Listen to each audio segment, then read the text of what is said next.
Welcome to Mastering Agility. If you want to listen to authentic conversations with the most inspiring guests, find like-minded people in the Mastering Agility Discord community, or both online and face-to-face events, this is the platform for you. Grab a drink, sit back, and join professional Scrum trainers Sander Dorr, Jen Sammons, and their guests in an all-new episode. Good evening, good morning, good afternoon, wherever you are listening to us from. I've got two of my best colleagues with me today. So, Sander, how are you doing today? I'm always good when I see you guys. What about yourself? Can't complain. It's been a busy week, but a week of learning, and at least the people are telling me it's helping and that they enjoy our chats and our work together. So that's about as much as I can ask for in any given week. Ah, good stuff. And I'm excited to talk to Fred. So we have Fred Deichler with us today, and I can't wait to get into these topics because the things I think you're going to talk about are near and dear to my heart, and they're the type of things I'm doing each week. So Fred, will introduce yourself to the audience. Yeah, absolutely. Thank you. And it's great to be here with y'all. Fred Deichler. I'm a Scrum Master Agile coach based out of America. So, nice and early for me. But I love, working with teams. I'm a big, what do I say? I like learning new information. So I'm constantly reaching out to people, learning things. I'm more of a audio learner than a written learner. So even though I have a stack of books behind me, I don't pull them out as often as I should. But I've been growing with the Agile community for about last 2 years of getting out there with speaking at conferences, which is how I met Sander, and then kind of making the rounds with conferences and talking.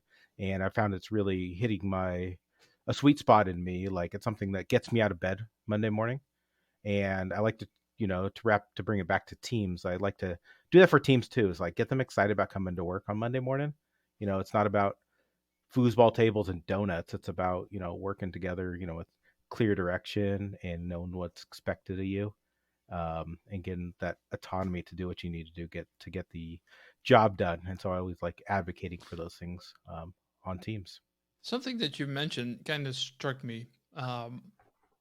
It's the mentality of looking forward to go back to work. Isn't it terrible?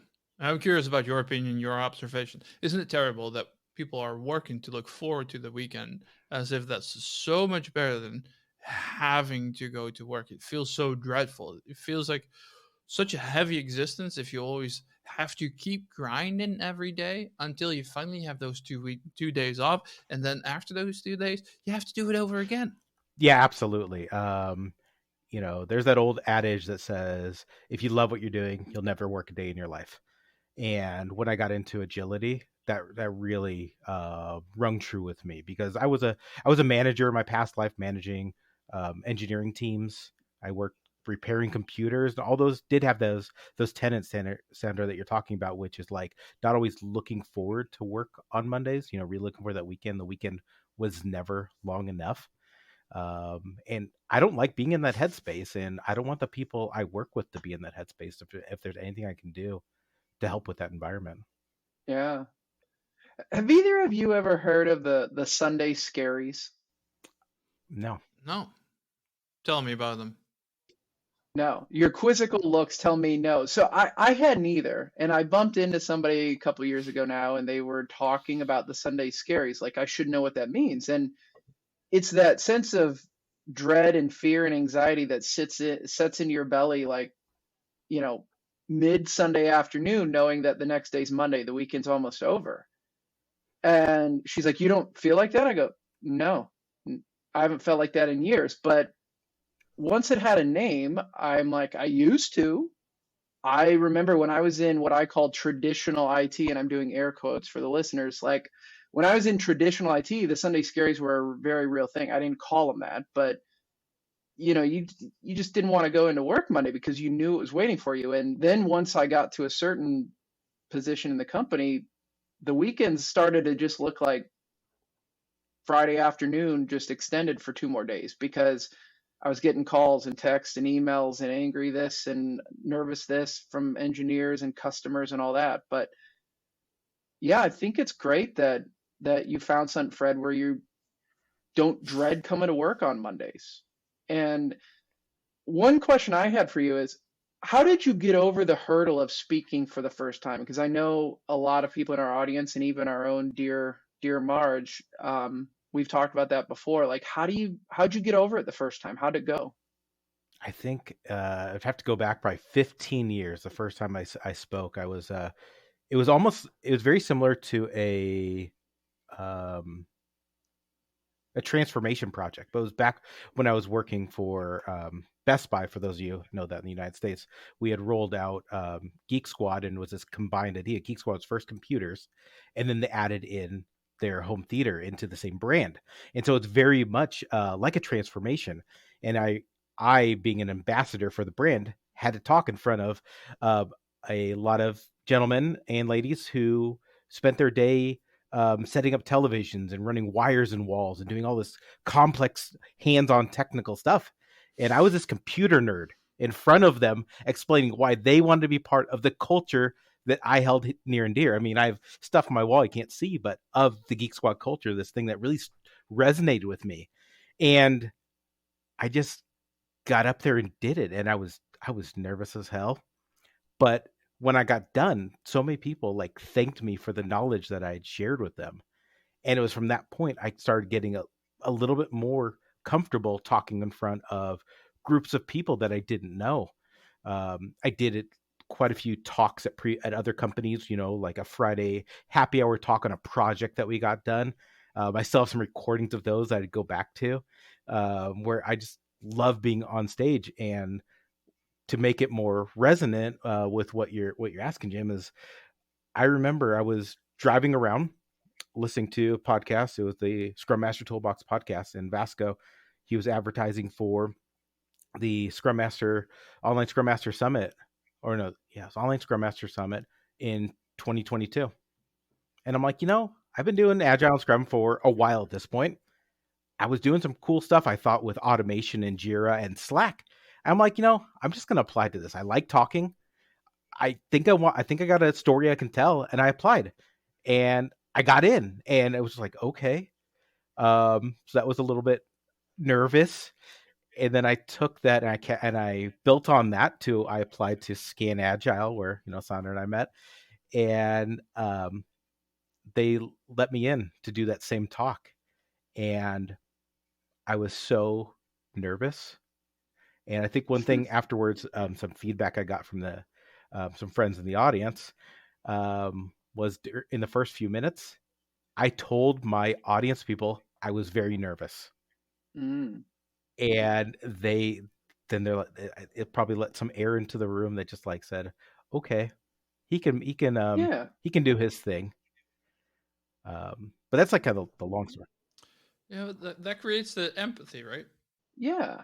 There's an old salesman technique, Sunder, that I learned, and it's about creating the human nature when you're talking to somebody. Like when you were coming in when I was going on visits with our salespeople, people knew it. They were ready. It was on their calendar, and they were like, great, here come more salesmen, or here come my partners. Maybe it was selling into an existing client, but you could do something to disarm them and to humanize yourself. And it could be something as, saying, oh, I totally forgot my pen. Can I borrow your pen or something? That's one of the old school like sales books will be. Or it could be just when you're doing the meet and greet, making some sort of self-deprecating comment to make it okay to be yourself.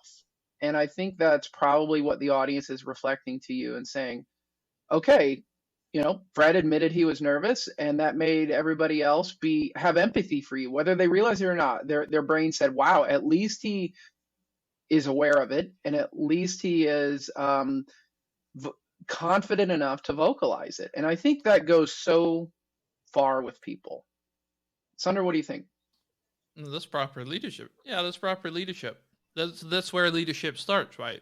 And it's not just that, but it also creates, it removes the internal conversation that people can have. Like if people see your attitude, or they think, oh, that's a horrible speaker, or Jesus, he's arrogant. But if you air it like this, there is no room to interpret this in a different way. He's not. He looks nervous, but he is nervous because that's exactly what he said. So Right. Like, Let's give him some slack here. And that makes it so much easier for people to resonate with.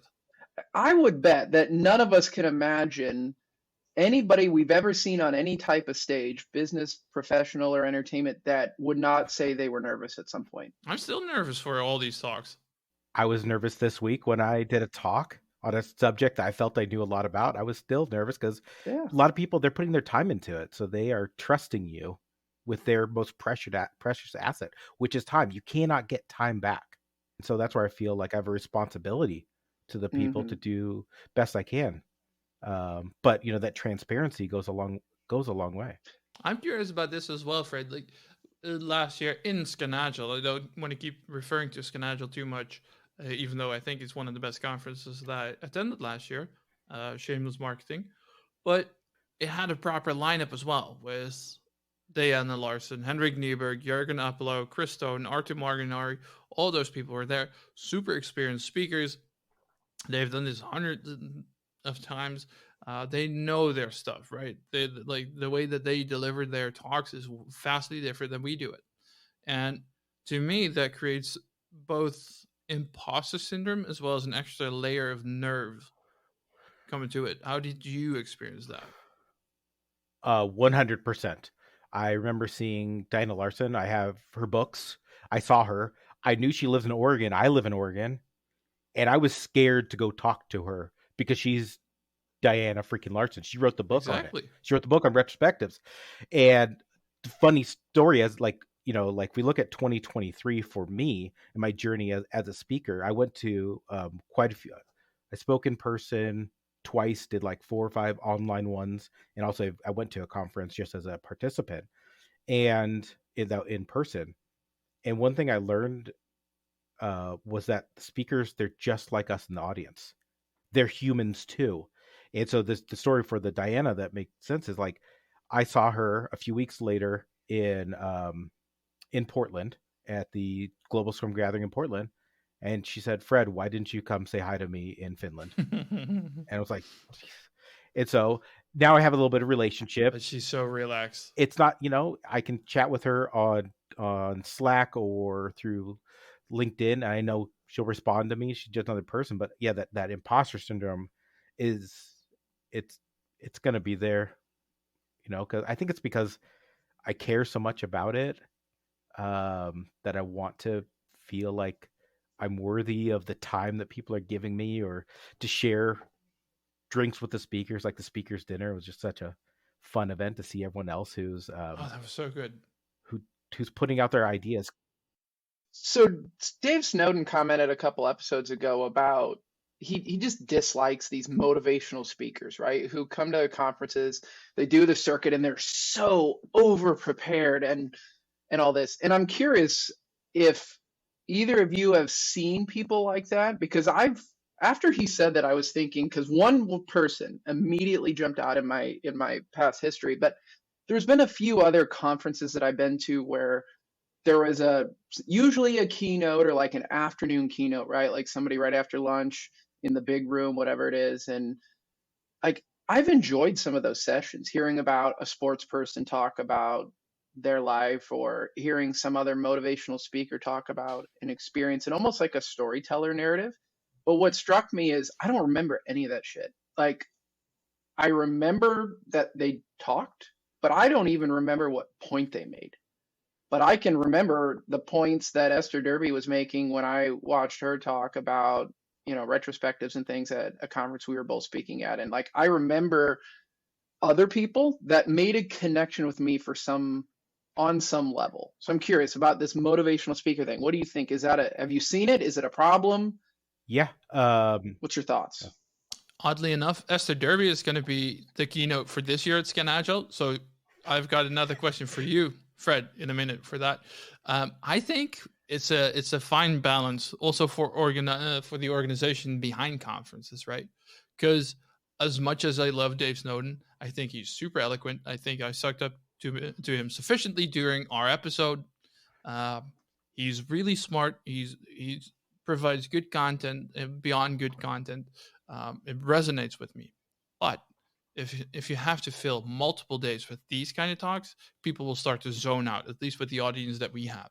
It's too heavy, too mentally heavy. So you need these motivational speakers, the more entertaining, the more light on the mind, because else people will just drop off. It's too much. That's my opinion. That's a great thought. Fred, what do you think? I will say, like, there's lots of that. I agree with you, Jim, around I remember being entertained quite a bit by some motivational speakers at these interludes, or opening and closing. But what they said, I don't know. But there's one that did stand out to me. I saw last year. His name's Eric Weihenheimer. He's a blind person who doesn't allow his disability to get in the way of it. Like, he actually kayaked the Grand Canyon as a blind person, like with a bunch of other people, which was like this amazing thing. But the singular thing that stood out to me in that talk, he just had this one section. It's like, it was about attitude. And it's about, you climbing a mountain. It's like, are you a climber or are you a camper? And the climbers are the people that go out, and they're the people making new ideas, putting themselves out there, experimenting, all these things. And the campers are the people who just like sit back and watch everything else happen. I can't remember everything he said about that, but it's like, I had this moment sitting in the audience. I'm like, I'm a climber. I'm not climbing as fast as other people, but I'm out there trying to share my knowledge, my experience, my passions, my fears with other people. And that's the one, I think, motivational speaker that something stood out to me. It was just like this short segment, but the rest are a blur. Yeah. I think you both make excellent points. And I think what I'm taking away from this is that people who organize events, conferences, workshops, retreats, whatever, they almost have to take like a restaurant's approach to it. You can't just have ribeye after porterhouse after fish. Like, if you're going to have a 7-course meal and people are going to be there for 2.5 hours, you've got to balance heavy things and light things, and there needs to be a beginning and a middle and an end. And same with books. There's buildup, there's a climax, there's an epilogue, all this. So I think that's a really good reflection about. So the two kind of patterns I'm hearing is people who put on events need to kind of balance everything. So don't hold it against them if some of the motivational speakers maybe don't make a huge difference in your life. And then I think your point, Fred, is you're agreeing with me that you don't always remember what they say, but even that day or week, it might have been a really great story. And some of them do stick out. Like I have a couple similar memories of motivational speakers too, that I still remembered, 15 years later. Yeah. I like the analogy of the books, guys. I have a little stack of 3 books randomly over here that just piled up. And one of them is The Innovator's Solution by Clay Christensen.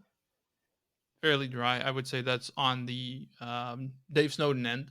Then the top one is Escaping the Bill Trap by Melissa Perry. It's a combination of entertaining and very useful.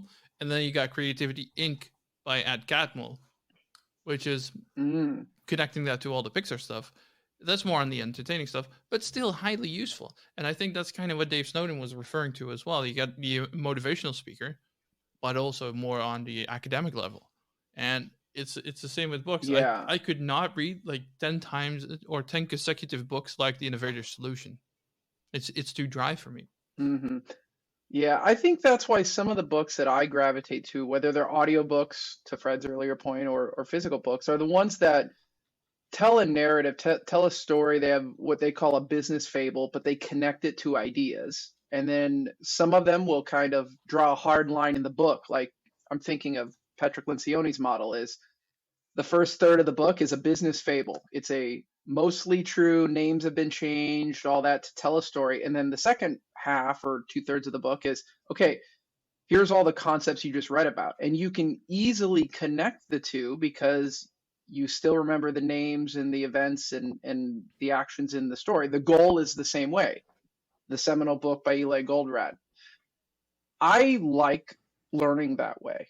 I struggle to pick up like Thinking Fast and Slow or, Reinertsen's book. I've read them cover to cover, but I struggle through them because they're just jam packed with complexity and insights and things. And you can read 4 pages and you need to go take a break. Whereas I listened to the goal for the second or third time when I was on a vacation in Costa Rica, and it was great. Like it was like listening to a story that was also teaching you things every so often. Coming back to Diane or to Esther Derby, Fred, question about that, because we were just talking about last year Diana Larson. Now this year, Esther Derby's going to be there, same book, so same level of stardom. Is there a difference compared to last year? Like, did the experience of last year, because going there and now connecting to Diana Larson, being there, being present, doing the actual talk, does that change the way that you would approach, for instance, Esther this year? Yeah, I would say no fear, and it's just not about that one. I'll put the entire year into focus of 2023. The number of people that I had a privilege of getting to know, like Trisha Broderick, Pratik Singh, and a bunch of other people I'm probably forgetting. I've humanized these people. And the other thing I will say is, like, listening to you, and then also Martine Dalman this last year talking about like the trials and tribulations of writing a book. It also that humanizes it. So everyone who's published a book, they went through all those things. I'm not writing a book, but there's these lines I'm starting to see where, to get back to, like Jim said, like they're all humans too. And so, like, I'll probably have a little bit of starstruck or hesitation, but chances that I'll run into her again in person, I might never do it again, and I'll kick myself for not doing it. And there's, you mentioned Jürgen Apollo. He spoke last year at the conference we were at.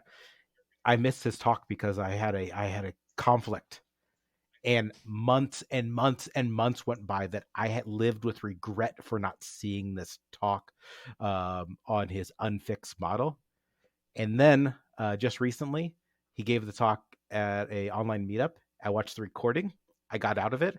I was able to relieve this burden, this stress, this regret that I had, because I'm like, oh, I have that now, which is like, to bring a little full circle. Like, I love the fact, like, a lot of people go to conferences or talks, like, myself will do it multiple times, give multiple people the opportunity to see it, interact with it. And I love these meetups that are recording things and sharing things out freely.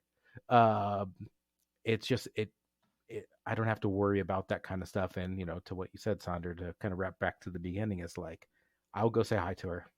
Heck, maybe at the speaker's dinner, I will. Of course.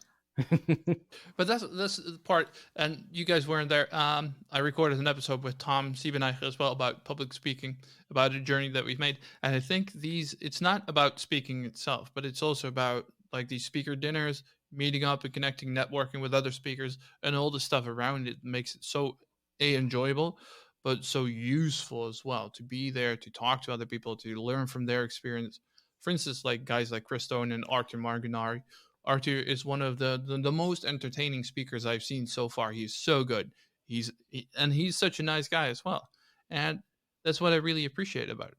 Speaking of Scan Agile, and then I'm going to stop, probably going to refer to it a couple of times, but just more shameless self-marketing, we have an actual physical booth over there this year at the Scan Agile conference in Helsinki. We will be doing live podcasting as well as I'm speaking there myself. Fred's going to be there.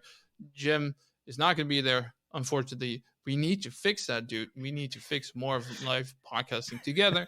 But this is a conspiracy. Are you cheating on me with Fred and Arthur? Is there some sort of like crazy German video going to be formed over there? Like, I feel completely cut out now. Probably. To complete the whole German video thing, that's why we invited Marge. Right. Okay. Hot take there. Yes. Our German chief of editing. She's going to be there as well. Like, we got a stand, we got the booth. We're going to be doing live podcasting. We have the guests invited. Probably going to do a panel with Fred, with Arthur, with Chris Stone, with the whole lineup that's going to be there. So if you're listening, you're going to be in Helsinki. Come and say hi, get some stickers, get some merch. And I will say, I'm going to add one more plug to this, is if you aren't able to make it to Helsinki and you live in Germany, on Friday, March 8th, I will be in Dresden speaking at a conference about AI and Agile. So come on out to Dresden. You can come say hi to me. No podcast recording. 34 minutes was the time 24. to AI. Not bad. Not bad, guys. All right. So I wonder, I was talking to another colleague the other day, and we probably all know the "Let me Google that for you" link. I want to create a "Let me AI that for you," and so that when somebody asks me for help to do something super simple, I can be like, "Here, let me do that," and it just drops it right into ChatGPT's search box or something. It's kind of the new version of there's an app for that, right? There's an AI tool for that. Yes. There is a link. There already is a service called there, or at least a hashtag called "There's an AI for that." I've seen it out there, but we need a punchy acronym like let me AI that for you, or let me generate that for you. I don't know. Absolutely. I mean, my company I'm with now, we just they're opening up the gates to AI, and one of the senior leader is concerned about the time, the investment, et cetera. So they want us to like create an experiment around its usage. And I was really struggling with them. Like, it's like asking if I want to create an experiment about using Excel. I'm like, it's a tool in my toolbox. I mean, I literally used it to help me improve a graphic I was making for a presentation. I'm like, hey, in Excel, how do I do this thing I want to do? And it's like, here's how you do it. And so like struggling through this experimentation thing, and getting more into AI. One thing I've realized talking about it a bunch is that the people who use it on a daily basis, they're still in that bleeding edge space.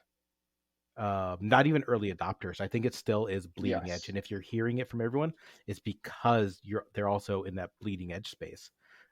It's probably getting closer to the early adopter, like if you think on Yeah. the product adoption curve, but we are so far at the beginning. So I think the let me AI that for you could be funny. It might also be a teaching moment for someone to say, "Oh, that's how you do it. You demystified it for me." Yeah, I had a conversation with a colleague the other day, and I'm very curious how the whole AI thing is going to go, because it almost feels like the whole .com bubble, like early 2000s, right? Like everyone's hyped to get aboard the AI train, and I feel like in not too far into the near future, there's going to be a collapse of the whole AI farming at this point. But you refer to Toolbox. Speaking of Toolbox, one of your talks that you're submitted to a lot of conferences is talk about Zelda's Guide to Agile. Tell us more about that. Yeah, absolutely. That does come from a toolbox, and it's really this toolbox approach. And what at the heart of it, it's like the Scrum Guide doesn't tell you everything you need to do to be successful in Scrum. We have Scrum Master in our title, but it doesn't have all the tools in it. And in going out there and researching different tools, like I add them into my toolbox. And so, what this story is in the video game theme of Zelda is a problem that approached me, and it was approached to me in a very interesting way. I was talking to a PO once and a product owner, and they said this thing. They said, "I want to do a new experiment every sprint." I'd worked with this product owner for a while, and he was always very open to ideas. And for him to come say that to me, I was blown away. I'm like, this is that nirvana I wanted to get to, where he realizes that we don't have to deliver everything all at once. We can put out a small amount of work and get feedback and iterate. I'm like, this is awesome. And then he proceeded to show me the favorite chart from project managers, a Gantt chart about how we're going to achieve these experiments each sprint.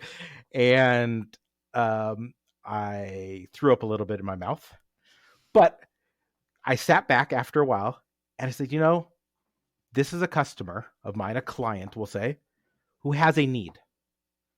How can I empower them to meet the need they want, which is a new experimenting sprint? Because I knew the Gantt charts were not going to do it. And so over the weekend, I thought about this, and really came down to 3 practices that I've been researching that I could apply together, bundled up, to give to this PO and this team to achieve this goal. And once I got to the number 3, I realized, Triforce. And so it gives it power when you give it a name.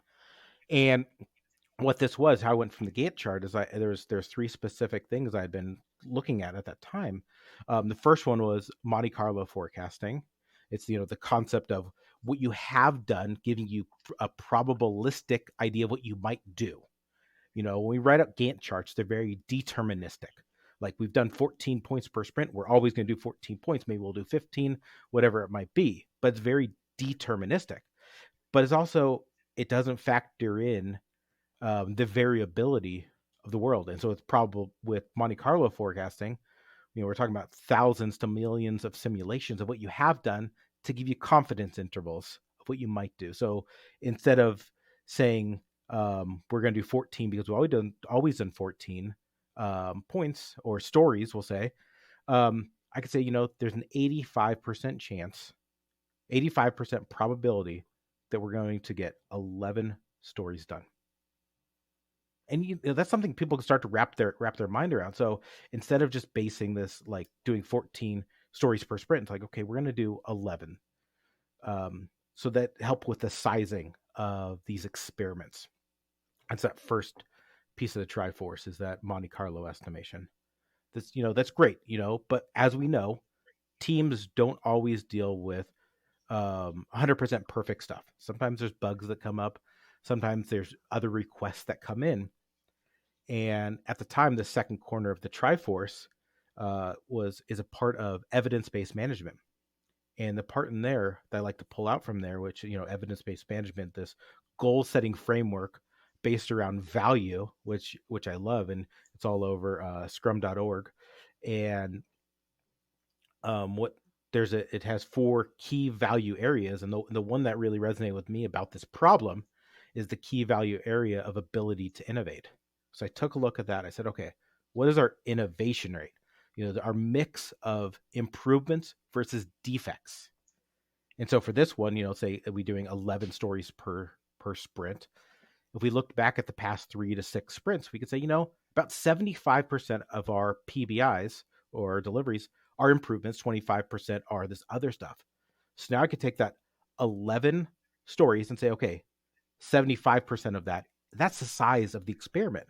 So we're talking about 7 to 8 stories. That's if we can fit an experiment within that confines, there's a 85% probability we're going to get that thing done and be able to start learning from it. And that's that planning side of this Triforce. And every plan is great until you get punched in the face. I think it's a Mike Tyson quote. Everyone has a plan until you get punched in the face. The power of the Scrum Master. One of my favorites. Well, their powers is how do we help people on a daily basis? And so I took a look at our daily Scrum that we do every day, and that's where like flow metrics led into there, and specifically aging WIP. It's this new concept I hadn't looked at that time, and I'm like, how do we focus around finishing things? Stop starting, start finishing. And so by combining those powers of those 3 things, Monte Carlo forecasting to figure out what we might do, EBM ability to innovate to figure out like what's that mix of innovation, and aging WIP was able to create this strong triangle, this Triforce of a toolbox that anyone can apply if they want this idea of like a new experiment each sprint. Mastering agility only works with organizations aligned with our values, and that's exactly why we are excited to work with our sponsor. Scrum Match is the free platform for professionals run by professionals. On Scrum Match, true Scrum Masters get hired by companies serious about the popular framework. The awesome people behind this platform have decades of experience, among them a professional Scrum trainer for Scrum.org. They have interviewed, trained, and coached hundreds of like-minded people, and they use this exact experience to make you stand out from the crowd and help you get in touch with companies looking for true Scrum Masters. So go to scrummatch.com and sprint to your dream job. So, Fred, I have 3 questions, but let me hit you with the easy one first. Because you mentioned giving it a name had power. And this is something I am curious about because, through my work, I tend to like to have names. So what is the power of giving something a name and calling it the Triforce instead of having something like 3 powerful metrics for you to keep track of, Or why would we tell a team to create a team name instead of just calling them like HR benefits team number 7? Well, What's your opinion or experience been with that? I'd love to hear from both of you. Because we're nerds and we like Zelda. Well, and that's what the cynics will tell you, is that it's just fun. Have you seen it be more than fun? yes. The word Triforce in this particular instance, I'll say, is something not everyone is familiar with, but it has tri in the name, which from a triangle in English, so people can kind of wrap their mind around this rule of 3. The thing I like about giving something a name is it gives a very clean way to talk about it with other people in such a way like it's a new concept that everyone can learn together. No one has a preconceived notions around what is or isn't included in this thing because nobody knows. It's up here. It's up here in my head and I'm sharing it with you. The comment about like, Triforce versus 3 practices, 3 practices to follow. That's probably a very good, clickbait title for an article I should write at some point. 3 practices for predictive delivery, and it's going to probably draw a lot of the audience in. But for me, it's like anytime you can, with a team or an organization, speak the language of the tribe, and I can introduce this Triforce. It makes conversations easier. It brings unity behind ideas. Those are my thoughts. What do you think, Sander? And I think like one of those little lists, the 3 top books or the 3 best tips for, I don't know, doing probabilistic forecasting or whatever, that works for articles because people's attention span seems to be a lot shorter for that. If you do that with talks at conferences, it hits different. And going back to Jim's hate for that term, but if people are going to be talking about what, for instance, just a regular conversation, what's the thing that stood out to you most? Like what talk stood out to you most, or which one resonates with you best? It's going to be like, yeah, the top 3 of it's too long. If you say the Triforce one, you're there, you're done, and then people immediately know what you're talking about. Yeah. It's funny because last weekend I was walking through a gas station. I saw a headline that said the state of Ohio has to remove the funny comments from road signs. So we have these signs over the highway here about drunk driving, and they will sometimes make pop culture references. Well, the federal government stepped in and told the state that the pop culture or humorous references on those signs needs to go or be tuned down, because not everybody gets the reference, or it could be alienating people, or it was missing the point or whatever. Now, look, I didn't read the article. I read the headline and I scanned the first paragraph, but I will tell you, to connect this to what we're talking about, it makes me realize stuff. It makes me stop. It makes me think. And the goal of those signs, because it's very easy for them to just blur past us and not even register in our brain. But if you take a second to read it and chuckle, great. Now, if it's distracting and it's causing accidents or whatever, that's fine. Or if it's some meta reference to Bane and the Black Knight and you miss the point, that's one thing. But that's not been my experience. And when I'm talking with teams, I will say, well, which thing sounds more interesting to you? What's going to, like, to your very first comment, Fred, about looking forward to work on Monday is, would you rather go to work tomorrow at the team located at 1 East 161st Street in the Bronx? Or would you rather say, I'm a New York Yankee and I'm going to work at Yankee Stadium tomorrow? So I think names and marketing and branding and all this for ideas and concepts have value. They might have value in helping people remember it. They might have value in helping people get motivated. They might help a team become a real team and have an identity and a personality and become its own entity instead of just a bunch of people who drive to the same building every day. Would you say that connects to the sense of purpose as well? Like marketing and being part of the Yankees, for instance, is that a sense of purpose? Oh, 100%. I mean, I've never been a real athlete, but I got to think that, and if you watch interviews, you see people like there's a legacy. Like this franchise, creates and motivates you to do better, to want more. But literally, and it might sound stupid, but if we said the team located at 161st Street, that may not build a legacy. But wearing the jersey, wearing the hat, saying I'm a member of the team called the Pioneers or the Avengers, or I'm on the Scrum Dog Millionaires or whatever. That is that going to make a huge difference? Maybe, maybe not. No, But I know it likely can't hurt to feel like you're a part of a community and part of a group. I can imagine that for you, Fred. That's what I'm wearing, and I'm rocking the Nike hoodie right now. I can imagine that's something for you that resonates as an Oregonian. Well, I've only been here for a couple of years, but yes, it does. So, Sunder, when you're talking with clients, do you is helping teams get started and finding an identity something you do regularly or no?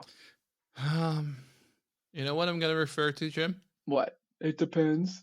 Yes, I will. I knew it. Because sometimes they already have an identity, right? Then there's no need for me to really do that. Oh, sure. Also, if I feel like they're shaping their own identity, I'm not going to force that into it, because I think it's a lot more powerful if they can find their own identity and self-manage into that without being nudged into it by me as an external body to the team. It feels more natural if they do it themselves. Yeah, 100%. And let's just state that, like, I am not suggesting we force this. I'm not suggesting that every time a coach or a consultant or a trainer starts with a group, they should reform. But if they don't have that, or they're brand new, or they're maybe raising their hand and stepping forward and saying, we're struggling to be a cohesive unit, I have seen this be helpful far more often than I have seen it not be helpful. Yeah, I mean, I'm back. So, Fred, now you're back. You've dealt with the dogs, which we can all have empathy for. So this is kind of like you saying, hey, I was a little nervous the first time, right? Like, we've all been there. We've all had that noise behind us. So tell us about this topic, though. Yeah, so getting back to, I think, where I left off, is like an A/B test, almost, with it being too nerdy. Zelda's Guide to Agile, the Triforce of Predictive Delivery. That has not been picked up by a conference yet, and so for an upcoming one, I changed the title, and actually I just ran it this week. I call it now Drop Velocity, and start using the Triforce of Predictive Delivery. So it still has that Triforce in there, but I think it's got that bigger bang, drop velocity. You see that on something, you're gonna be like, shit, I want to go to that thing. What is that? Mm-hmm. What is this maniac talking about? And he's not talking about #no estimates, which is perfectly fine to talk about. It's different. And so we're going to see if that gets picked up a little bit more. It's the same concept. It's just like how you bundle it. It's like with product development. If the customers aren't buying it, I mean, you can continue to double down on your current strategy, or you can pivot. And so that's why I'm trying to take this. Well, why I think that title is good, and what you're probably, the bias and the marketing technique you're probably touching on, is what I call the Howard Stern effect. If you've ever seen the movie Private Parts, and they ask why people listen, and it's like, well, he has listeners that like him, and then he has a lot of listeners that don't like him, that hate him, but they both say, I want to see what he's going to say next. So your title is probably pulling in the people who also dislike velocity and like flow metrics and want to see what they can learn from you around that. And you also might be pulling in the people who are like, well, I hold that other idea of velocity near and dear to my heart, or I believe in that, or I'm asked to do that every day, so I want to go see what this idiot's talking about because I disagree with him. You don't care, because your goal as a speaker is to get him in the room and then show your brilliance and have a conversation. Yeah, and it's not just about convincing, right? Or to me, it's not even about convincing. I'm just there to talk about my opinion, my experience, or whatever I want to talk about. I'm not there to convince you to buy my products, or I don't know. I'm just sharing my opinion, and that's something that I admired about you last year, Fred, is seeing how much you're just there to talk about how you live through it and what you see is useful in Jira. And some people would hate Jira, and I'm one of those people that hates Jira. But I like the conviction that you bring with it, and how much you can actually do with it and make connections between them. So I really appreciate that about you. Well, thank you. And one thing I'll say as a speaker, I do like my audience walking away with at least one idea or one thing they can try tangibly tomorrow. That's one of the things I challenge myself about is I know I've been to some talks, whether it's a keynote or a talk in a room, if there's nothing I can take away, I feel like that was interesting, but was it worth my time? And so if anyone comes to any of my talks, I hope whatever subject I'm talking about, they walk away with something they can try different at work on Monday. Yeah. And, Dave Snowden mentioned those three groups of people, even at his talks, is, the group that hates you and thinks you're full of shit, the group that loves you, and then everybody in the middle who's there to learn and take away nuggets. And I don't know if either of you have seen or ran the activity called ESVP, like explorers, shoppers, vacationers, and prisoners. So it's kind of about like, why are people in this event?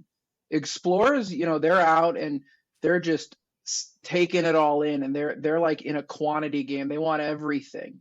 Then you've got your shoppers who are there to find some nuggets. They're there and maybe they're going to the store or your talk for a couple specific things, and leaving with one nugget or one important thing is enough for them. You've got the vacationers who are like, well, at least I'm not at work today. I'm listening to Fred talk or Jim talk, so I'm not at work. And then you've got the prisoners who aren't really that common in like a conference setting, because nobody should feel like they've got to be in Fred's talk at 1 p.m.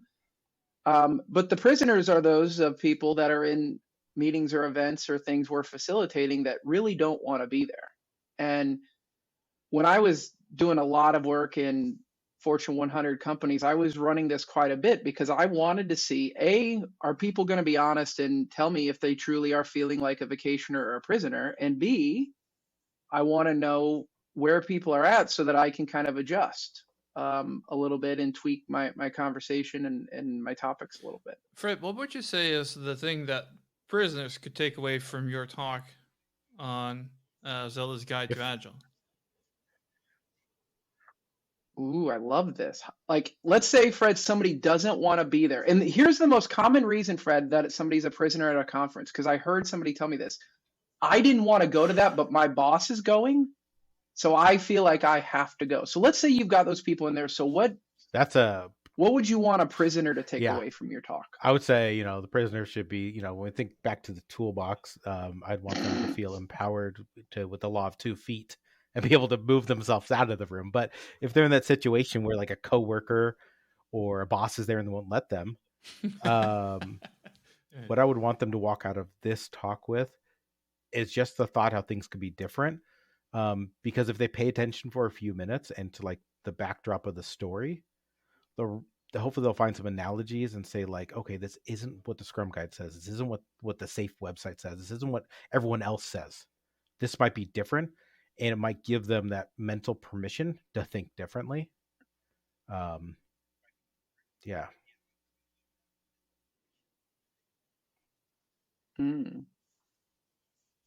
When you're at the front of the room, Fred, do you watch body language? And if somebody looks like they're either, I don't know, skeptical or disagree with you, will you ask them for a question? Will you I've call not it done out, that or specific how do one. you I handle do that? watch for body language with are people sitting up in their chair? Are they leaning back? Are they looking at their phone?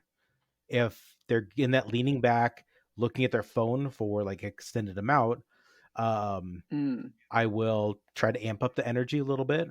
Or the great thing is usually in those, even if those audience of people disconnecting, they're active participants, and I'll lean into it for them because there are people that are truly excited about what you're talking about. Why not give them the best show? If someone else wants to tune out and I'm doing the best I can do, they have permission to tune out.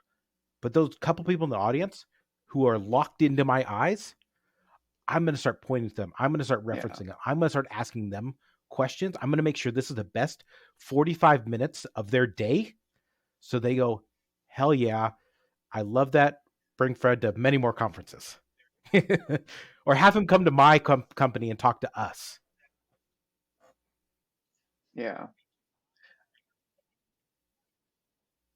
Yeah. And I'm not advocating people do this because, if you watch YouTube or TikTok and watch stand-up comedians, how they deal with hecklers. Like, I'm not saying that we should do that in our setting.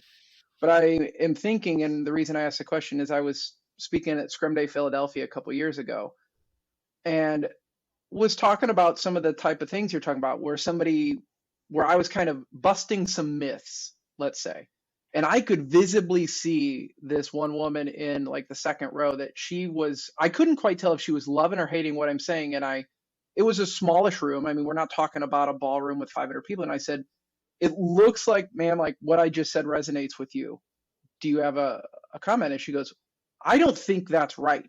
And I said, okay. And we talked about it and we had a discussion, and other people in the audience started saying, well, this is actually it, and it's this, and remember this. And then the audience now I had to take back control, but it didn't get out of hand. But it was phenomenal in that setting because we started having a conversation. And then I started to do that a little more, where I would say, a show of hands, this idea up here, this problem I'm talking about, has anybody dealt with this?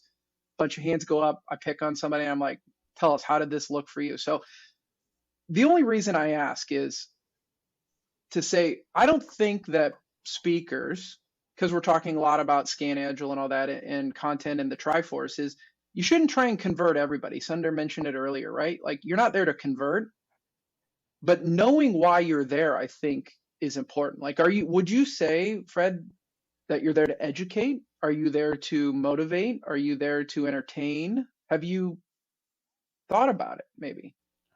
I've considered the motivation part, and that might be a place I go to in the future. But right now, like the talks that I generally do are more education based, and that's what I kind of want people to get out of it. Is because one powerful thing I had in my Scrum journey, my Agile journey, and I'll credit a lot of this to Vasco Duarte's podcast, Scrum Master Toolbox. It's all about storytelling, and when you tell a story, I can build empathy with that speaker, and I can see myself in that story, and then I can apply that potentially to my situation. And as Scrum Masters, Agile coaches, like being able to use metaphors and storytelling is a huge thing. And so while I come at it from education, like here's some specific techniques or tools you can use, whether it's in Jira, Slack, or the Triforce, the idea behind it is I want them to hear the story behind the technique, because then they could say, oh, I've dealt with something similar. I've seen a Gantt chart. Everyone in the audience should be able to say that. And then they start thinking about things a little bit differently. Nice. You mentioned Vasco a couple times. So just for the audience, because we're equal opportunity around here, is if you haven't watched the Scrum or listened to the Scrum Master's Toolbox, highly recommend it. I was on it a couple years ago myself, and I just remember it fondly. I remember it was probably the most structured podcast I've ever been on.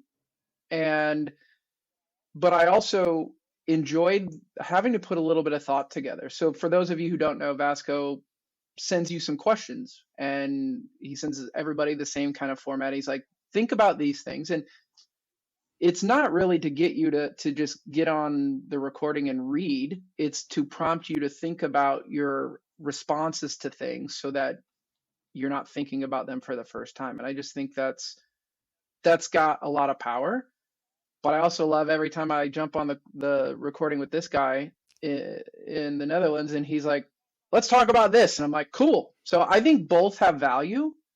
And yeah, so just the takeaway for me for the audience is, if you weren't aware of it, go look it up. And then I'm going to make a note for Sunder and I to see if we can get Vasco on here, because I think he has a lot to share to the community. I would love to. And I know that I can be like an unguided missile at times. Like, I don't know what we're going to talk about, but let's see. Again, the whole structure should feel like you're overhearing some people at a bar, right? Yeah. And I don't know about you, how you guys approach a bar, but I don't prepare my conversations in there either. No, I don't either. But it says something about you that I'm the organized one of the two of us, because normally I'm the shoot from the hip. Let's just screw around and see where it goes type of guy. So when I'm saying, hey, could we have maybe just a tiny little bit more structure? And that's why wonderful Marge is helping us. It's just kind of funny to me to reflect that I never thought I'd be the organized one. Not that I'm that organized, but like, on a spectrum, I'm maybe one notch or two notches to the left of where you're at. Fred, what's the smile about? I see a massive grin. What's your thought? It reminds me of this. Like I can be very structured at work with my approach to teams, with my approach to problem solving. But at work, at home, it's a little bit of chaos. And it reminds me of the saying, like, the shoemaker's children have no shoes, or there's the cobbler's kids. Cobbler's kids have no shoes. And so as I was hearing you all talk about that, I was like, I wonder if there's other elements in Sandra's life and Jim's life where they are like extremely organized. I'm getting there. I have dreams of being organized. He's been to my house, so he'll tell you it's clean. Like you're not gonna see dirt and grime everywhere. But I'm disorganized. If I turn the camera around on my desk, you'd see Post-it notes and a couple coffee cups and some glasses, and yeah. I clean through my house like a fucking whirlwind. It's very unstructured. It will get clean, like very fast, but no structure at all. Like I'm generally in life very unstructured. Yeah, I would love to think, Fred, that behind Sunder it looks so organized right now, but that if you go like 6 inches to all the edges, it looks like one of those YouTube TikTok farms in the middle of India where it's like, cardboard boxes and lights everywhere in a warehouse. Yeah. Hold on. Yeah. Oh, yeah. Okay, there it is. A little bit of clutter. So yeah, like I had a client tell me recently, like, your whole life must be in perfect order because you keep talking to us about our roadmap and backlogs and metrics and all this. I'm like, are you kidding? No, but yeah, it's slightly more in order. I got Post-it notes. I get stuff done, and I do have things in order, but it's certain parts of my life are chaotic. It doesn't mean just because I can do this in one work setting that I'm a genius and able to apply it everywhere else. So, well, let's wrap it up, gentlemen. I got to tell you, I like to end with something fun. So I'm going to ask each of you a question. What is the last thing that you learned not in the world of work that we're talking about? Oh my gosh, that's such a stumper. I guess the last thing I learned not in the world of work would be probably my 3D printer. I've been spending years calibrating this 3D printer because I've been on it for a while, and there's a setting in there. It's called it's Z, which is your up and down. I never realized that I could adjust that in the middle of a print to improve print quality. Nice. And just by knowing that, because every single time you print, things are slightly different, and you can make that slight adjustment to improve the quality of your 3D prints. Nice. There you go. That's something for the audience. Bro, how about you? I learned how much you can actually automate in Minecraft. My son is heavily into Minecraft. My son's turning 9 next week. And there is so much more to that game than meets the, let's say, the adult eye initially. Because I'm not heavily invested in Minecraft. So I play Call of Duty most of the time. But there is so much shit that he can do with Minecraft. It is amazing. And then he shows me all the stuff that he's doing. Like, how the hell did you find out?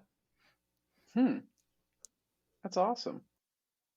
It is. It's really cool to see how kids develop their cognitive skills and how they figure out and discover this kind of shit without being instructed. Yeah, like my nephew had a Minecraft server, and I'm like, how the hell do you even know what a server is? He was like 11. He had a Minecraft server. Right? Anyway, my answer might hit close to home for you. I learned about the Netherlands' history of cheese and cows and how impactful cows are to the environment over there. And it made me really hungry for what we call Gouda, but what you all call Gouda. And I'm going to have to get... Well done. Thank you. That's Duolingo really helping with my my pronunciation. But yeah, I mean, I'm going to the store and I want to get some good Dutch Gouda this weekend. So there's a good YouTube video out there if anybody wants to find. Cows are awesome. Cows what? Cows are awesome. They are. They're a big part of your economy, it sounds like, from what I hear. All right. Well, let's wrap it up on talking about Z calibration, Minecraft, and cheese. Dutch cheese and cow farts. All right, everybody. Thank you. See you next time. Thank you. All right. Fred, thanks for being here. See you in Helsinki. That is all for today. Thank you for listening. If you liked this episode, let us know by hitting that like button. Share it with friends and colleagues, sharing a message on LinkedIn, joining our warm and welcoming Discord community, or attend recordings as a virtual audience. You can find all the relevant links in the show notes. We hope you'll tune back in for the next episode of the Mastering Agility podcast.